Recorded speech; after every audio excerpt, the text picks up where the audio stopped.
Nous ouvrons maintenant notre page Matin pratique consacrée aujourd'hui à la procrastination avec Isabelle Bertin qui est coach. D'abord, la procrastination, est-ce qu'on en connaît les causes? Est-ce qu'on sait pourquoi on a toujours envie de remettre au lendemain certaines choses de la vie courante? Oui, il y a des raisons à la procrastination. Alors déjà, il faut savoir que notre environnement technologique nous pousse à la procrastination. Tout ce qui est iPad, console de jeu, c'est vrai que ça nous distrait en fait. Et le fait que notre environnement nous distrait, eh ben, on remet les choses à plus tard. On va s'attarder à jouer, tout ça, donc on va remettre les choses à plus tard. Donc déjà, la technologie nous rend moins efficaces et nous distrait. Bon, ça c'est déjà une chose. Après aussi, il y a, alors parfois c'est aussi le manque de confiance en soi qui nous pousse à procrastiner. C'est-à-dire que pourquoi je remets, par exemple, c'est le cas de l'étudiant anxieux de ses examens, et donc ça lui donne une peur, une angoisse, donc il va repousser ses révisions jusqu'au dernier moment, parce qu'en fait ce qu'il repousse, c'est l'angoisse qui se trouve derrière l'acte. Alors parfois on procrastine tout simplement parce qu'on a une crainte de la tâche qu'on doit effectuer. C'est pas de la paresse? C'est pas forcément de la paresse. Il y a une raison derrière. Par exemple, c'est aussi repousser jusqu'au dernier moment le fait de se rendre chez le dentiste, parce qu'en fait on a peur, donc on attend la dernière minute pour aller chez le dentiste par exemple. Donc là c'est faire les choses au dernier moment par peur ou par manque de confiance en soi. Fred Cacheux, vous procrastinez? Le plus possible. Pour vous, c'est un art de vivre? Oui. On aimerait avoir le temps de procrastiner. Mais c'est vrai que, par contre, il y a aussi la bonne procrastination, comme je disais tout à l'heure. Donc là, la bonne procrastination, c'est quoi? C'est deux choses. C'est la procrastination de remettre les tâches pas vraiment importantes au dernier moment. Style, vaut mieux vider le lave-vaisselle au dernier moment, quand on a une tâche vraiment importante avant à faire. Donc toutes les petites tâches, ça c'est de la bonne procrastination. Et il y a aussi la bonne procrastination pour rendre mature ce qu'on a à faire. Par exemple, quand il s'agit de faire un projet, qu'on dit je vais m'y prendre au dernier moment parce qu'il faut que ça mature dans ma tête. Mais ça peut être une excuse de se dire ça aussi, non?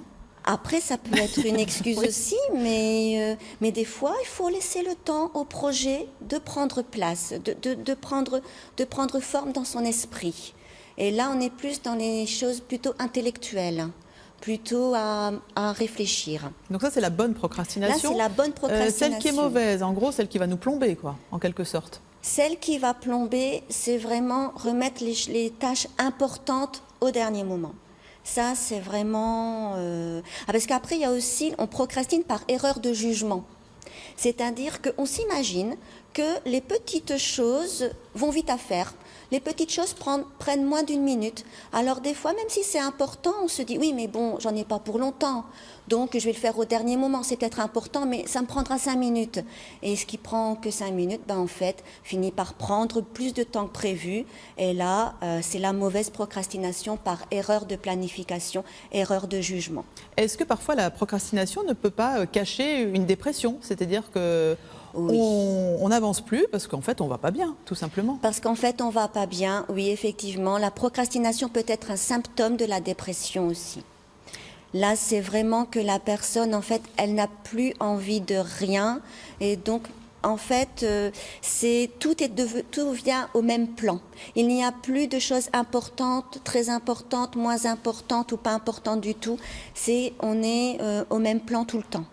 Toutes les choses n'ont plus vraiment de valeur de jugement dans l'esprit du dépressif.